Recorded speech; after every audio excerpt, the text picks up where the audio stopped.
Hello, je voulais juste vous montrer donc le montage rapide du masque modèle AFNOR en 3 couches avec couverture et rainure pour placer la petite ferraille cernée. Donc 3 bouts de tissu, en général c'est du coton, c'est ce qu'on préconise pour le moment. L'extérieur, la triplure, la doublure, donc côté nez, côté extérieur. J'aurai besoin aussi de 4 liens et tout votre petit matériel de couture. Personnellement, donc, je prends mon tissu et je vais surjeter, donc c'est plus ou moins cette zone-là, avec le zigzag.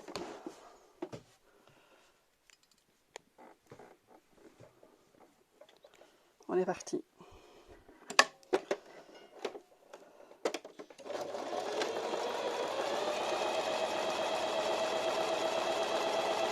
Je ne vais pas jusqu'au bout.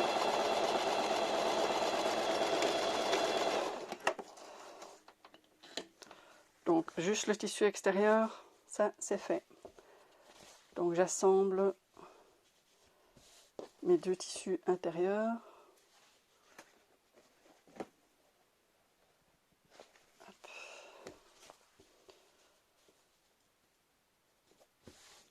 Et idem, je vais surjeter juste cette partie-là. Alors je vois qu'ils ne sont pas hyper réglo, mais bon, ce sera pour l'exemple. Idem, je commence pas au début.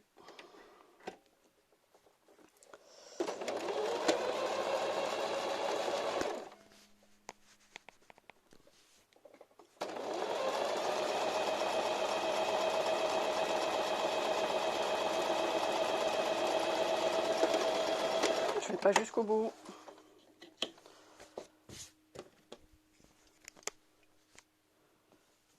On coupe ses fils, c'est plus joli.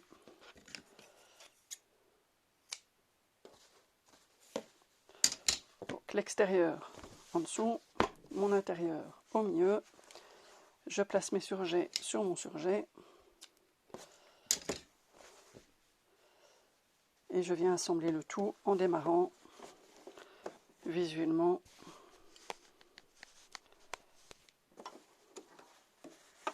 D'ici. Je les place joliment. Et on est reparti. Je repars d'au-dessus de la fin de ma couture. Donc je la recouvre sur le dernier centimètre. Et je continue. Je plante, je tourne. Et non, je n'épingle pas. J'en ai marre de me piquer les doigts.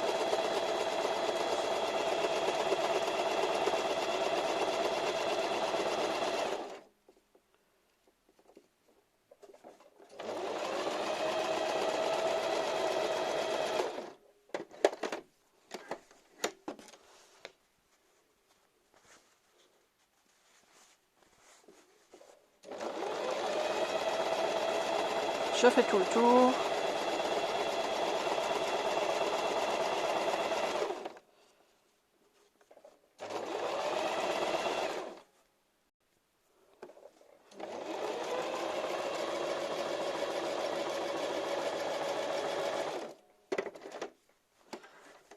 Troisième côté. Vous êtes plus soigneuse que moi, donc normalement vos carrés sont plus jolis.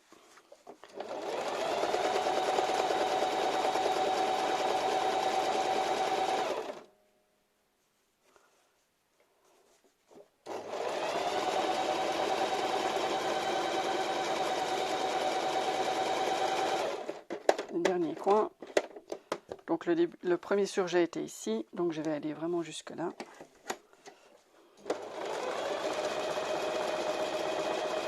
Je repasse dessus, point d'arrêt.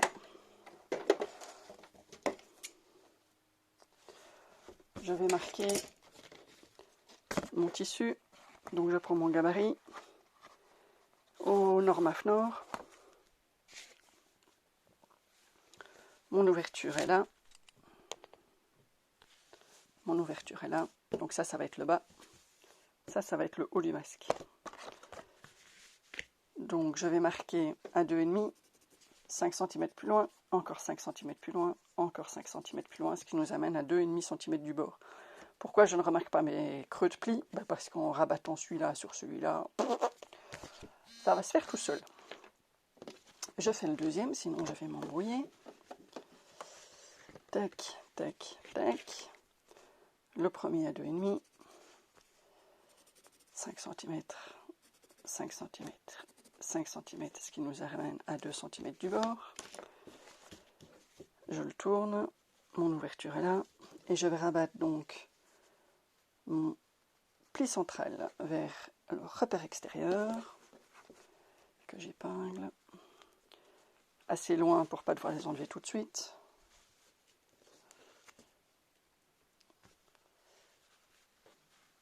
Hop, je retourne, je prends donc mes repères centraux que je vais rabattre sur mes repères extérieurs en vérifiant bien que ça soit joli et bien serré et aligné évidemment, sinon ça n'a pas de sens. Et donc vous voyez, on n'a pas besoin du repère de l'intérieur. Hein. Quand on en a fait 4-5, on voit bien que ça, on prend le coup de main et ça passe bien.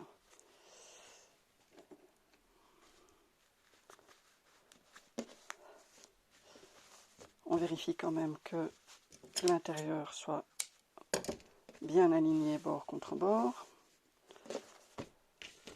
On prend ses liens et c'est là que moi personnellement je gagne du temps. C'est que ça va être ma dernière couture.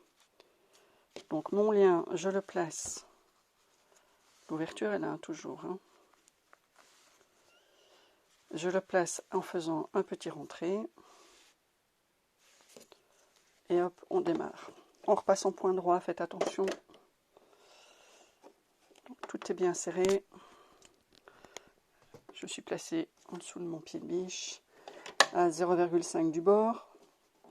Donc pas au milieu du masque, ça ne sert à rien. On perd la dimension du soufflet. Donc on va pas repiquer sur le surjet, mais voilà, un demi-pied de biche quoi. Et on est parti. Point d'arrêt.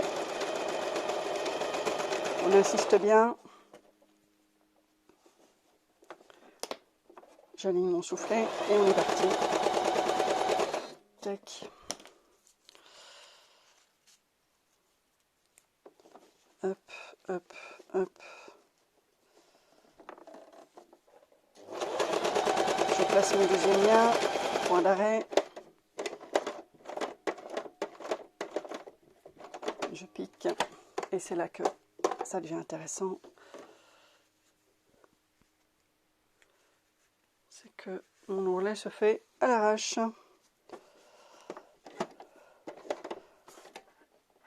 Voilà, je le place bien. Ici, donc la moitié est plus ou moins là. Un tout petit peu avant, je vais venir faire un point d'arrêt. Je vais soulever mon pied de biche, avancer mon ouvrage, rabaisser mon pied de biche, refaire un point d'arrêt. Et ça va créer l'ouverture pour pouvoir insérer la ferraille cernée. Mon dernier lien, je place dans l'ourlet et on avance.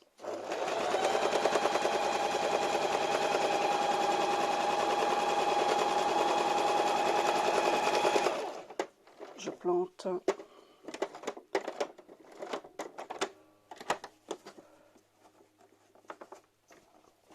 Point d'arrêt. Fixer ma lanière. Je couds mon soufflet. Et je place mon dernier lien. Voilà, donc pas de couture inutile pour l'ourlet supérieur. Pas de perte de fil, pas de perte de temps.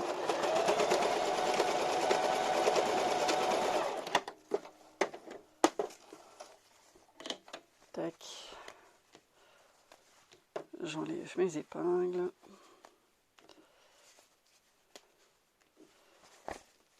Vous coupez vos fils et c'est fini. C'est fait.